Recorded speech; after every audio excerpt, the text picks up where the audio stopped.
Let's turn now to Ukraine, where the capital city remains under siege. Skies lit up tonight over the capital in the most intense and sustained aerial bombardment the city has seen since the invasion began. The crisis also triggering fears of a humanitarian disaster, with tens of thousands of Ukrainians forced from their homes.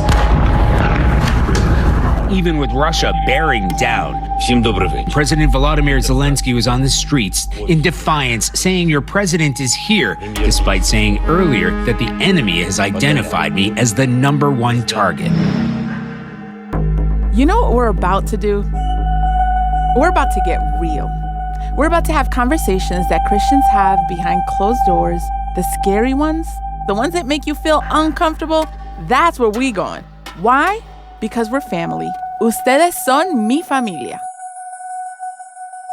So this is the Brian and Jannelle podcast. She's Jannelle, I'm Brian, and if you don't want to miss anything, just hit that subscribe button.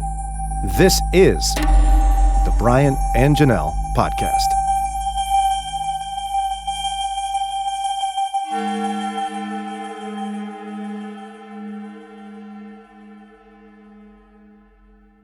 Joining us live is our good friend and regular contributor, Dr. Glen Duerr, Associate Professor of International Studies at Cedarville University. Now, I want to talk about some broader issues in the Ukraine-Russia conflict, but could you give us a picture of where are we this morning in this conflict?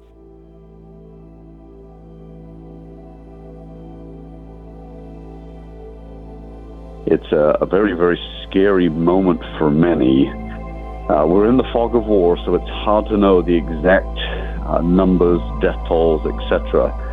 But what we have seen is a significant escalation by the Putin regime in the illegal conflict, targeting civilians now, especially a brutal bombing of the second largest city, Kharkiv, in the east of the country of Ukraine, and advances by the Russian military in kind of a crescent around from the north through the east down through the south.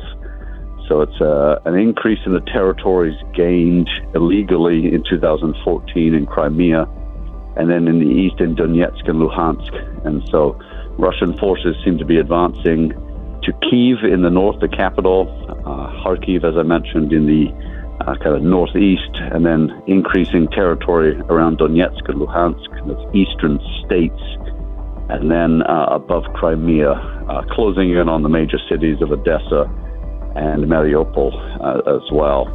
And seemingly the Ukrainians are rallying in major numbers.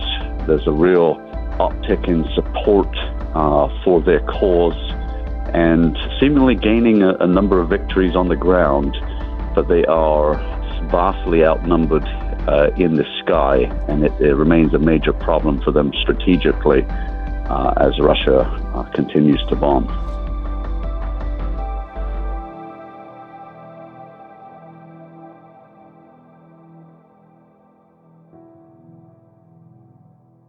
Now, the president of Ukraine is getting a ton of attention, I think partly for some of his bold statements and his willingness to stay. Mm-hmm. What do we know of him, and what's your evaluation of his leadership? It took me by surprise because he defeated a few years ago a billionaire president, Petro Poroshenko, who was largely viewed as someone that would be able to stand up to Putin, given his wealth, his business activities, etc. But Ukraine stalled. It's had its troubles economically. And Volodymyr Zelensky is a fascinating character. He's 44 years old, no political experience beforehand, and was a comedian on television who played the role of a president on a comic TV show. But as we've seen this past week, clearly highly charismatic, very telegenic, and clearly emerging as a leader for the 21st century before our eyes in terms of his willingness to rally his people, to utilize social media in the middle of Kyiv, the capital city, to simply say, look, I'm staying. He's already accumulated a number of key punchlines. I need ammunition, not a ride. Yeah, what a line. Responding to the United States. I mean, just really incredible stuff. and we'll see what happens. He's also the first Jewish president of Ukraine. When Putin talks about denazifying Ukraine, there's just such an irony when it's a Jewish president. And for a time, there was a Jewish prime minister as well. So the only country outside of Israel with a Jewish president and prime minister was Ukraine.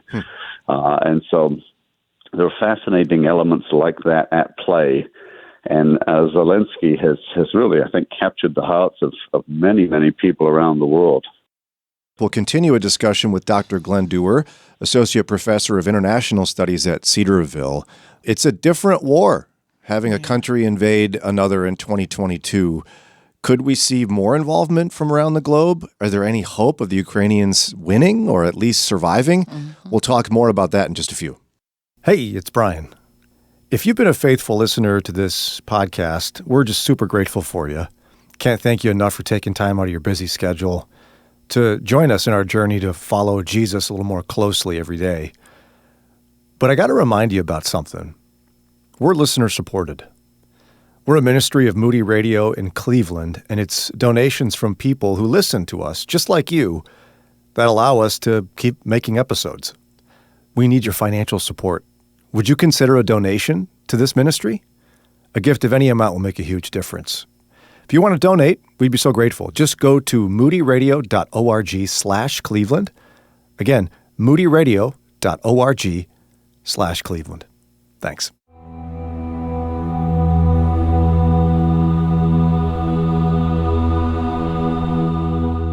With us live, Dr. Glen Duerr, Associate Professor of International Studies at Cedarville University.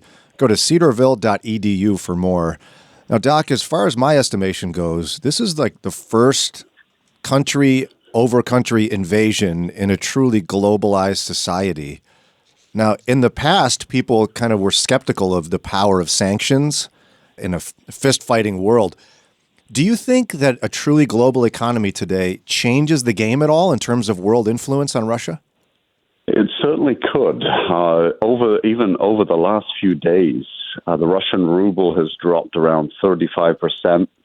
Interest rates were raised from 9.5% to 20%. So just think about buying a home or obtaining a loan. Visa, MasterCard, Apple Pay, Google Pay have all been shut off, meaning people trying to pay with their watches or phones at the subway and just can't do it anymore.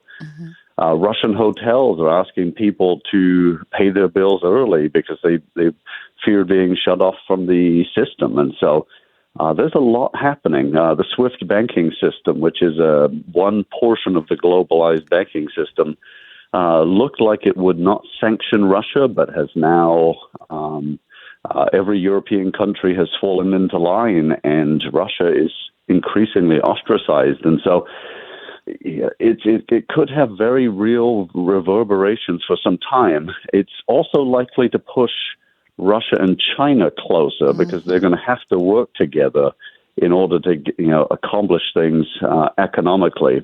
And Russia may look for other partners around the world. Jair Bolsonaro, the president of Brazil, has spoken very kindly about Vladimir Putin. And so there are different axes that potentially could open up in all of this. But it's a set of sanctions that have bitten hard in the last few days, and we'll see what the outcome is in the next few weeks.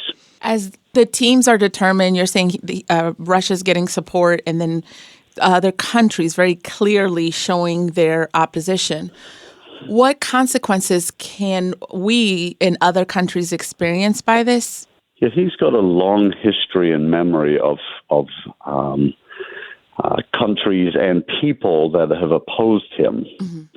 We've seen this for a long time.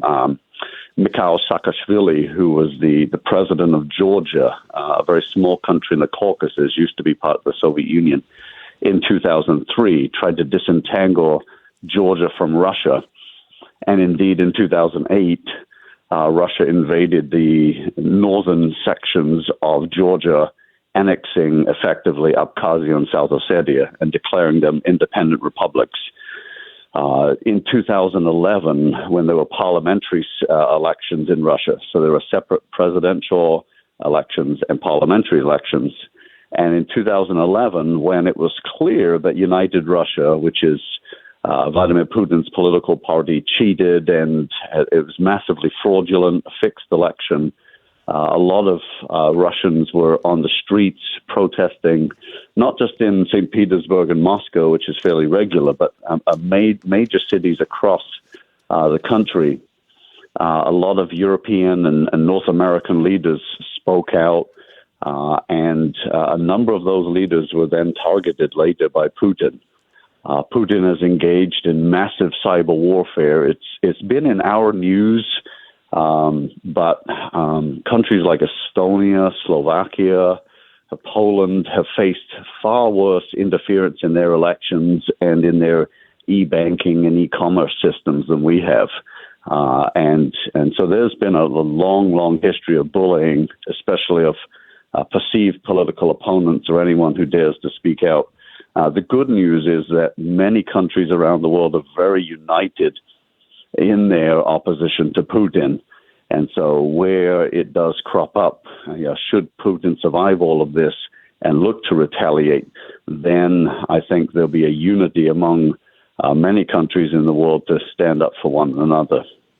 Now, of course, the world, and at least Americans, standing behind Ukraine in so many different ways. And yet, I think if we're honest with ourselves, most people, when this started, thought they don't stand a chance against Russia. Do they stand a chance? Absolutely. It's not going to be easy. Russia has vast superiority in a lot of different areas. Its population approaches 150 million. Ukraine's is around 42, 43 million.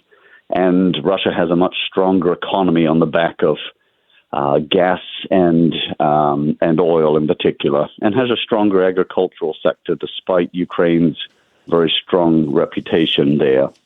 But having said that, Russia has a mixed military history, especially when it's on the offensive. It's lost wars that it probably should have won or expected to win. Now, some of those are historical, and Russia is rightly renowned for its defenses. If we think of Napoleon in 1812, or defending against Hitler, or parts of World War II. But in terms of offensive capabilities, especially under Putin, we can look at a few things. We can look at Chechnya, which is an ethnic republic, kind of like a state in Russia in the southwest. And Putin was very brutal in that conflict after the initial one from 1994 to 1996 stalled, and the Chechens really had a lot of autonomy. But Putin engaged in a very, very nasty war and then installed a puppet government, Ahmad Kadyrov. His son, Ramzan, is still in charge of Chechnya today. I mentioned Georgia already, probably the first war in history where cyberspace and space were used alongside air, sea, and land power. So there is a capability there. But these are much, much smaller powers. And so Russia has engaged in actions, but is not always successful, sometimes very slow. And as we've seen in Ukraine, some of those are coming to the fore right now, just a lack of planning, expectations about how the Ukrainians would receive them. And Ukrainians have really, really rallied and have gained experience from their 2014 wars with Russia, wherein there are now tens of thousands of troops with military experience in Donetsk and Luhansk, and a massive, massive set of reservists that know how to form in military columns and to protect cities and to work together. And so it's going to be an uphill climb for the Ukrainians, but absolutely there's a possibility that they may exit this conflict with some Ukraine left. I think they will lose significant parts of the country, but there is a possibility where they will survive and keep a portion of Ukraine. USA Today reported that there's a majority of Americans who fear Russia could deploy nuclear weapons. Yeah. Is that a realistic fear? It's certainly a heightened fear. I don't think World War III is around the corner.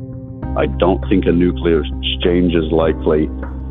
We are in a situation where Vladimir Putin has escalated, where he has threatened the use of nuclear weapons, but he's done this in the past, and he's a very effective bluffer in that sense. And so it's unlikely that it will be deployed, because he knows it would be an end game for Russia. He knows that there would be a response that's both massive and significant on his country. And he is very cognizant of his place in history. He hates any comparison with Adolf Hitler, and that's, I think, many people in the West are going there. You can see that all over social media, and frankly, some of it is an apt comparison. So he's very, very calculating. But it's also a significant ratcheting up of tensions, especially over nuclear weaponry, in ways that we have not seen since the Cuban Missile Crisis, which makes it a very, very dangerous scenario.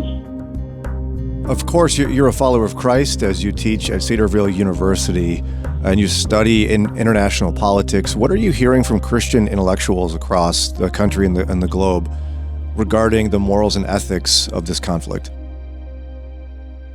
If we look at Colossians 3:11, it talks about a unity in Christ, effectively, and it goes through no slave or free, circumcised or uncircumcised, Gentile or Jew, barbarian, Scythian, etc. And it's speaking about unity in Christ. The term Scythian is actually a reference 2,000 years ago, where Paul was writing under the influence of the Holy Spirit, and opted to mention the Scythian people who were nomadic, living north of the Black Sea, a reference to people that are in now modern-day Ukraine and Russia, which is interesting. And so there's a long history between Ukrainians and Russians, some 1,200 years of history that's fascinating to walk through.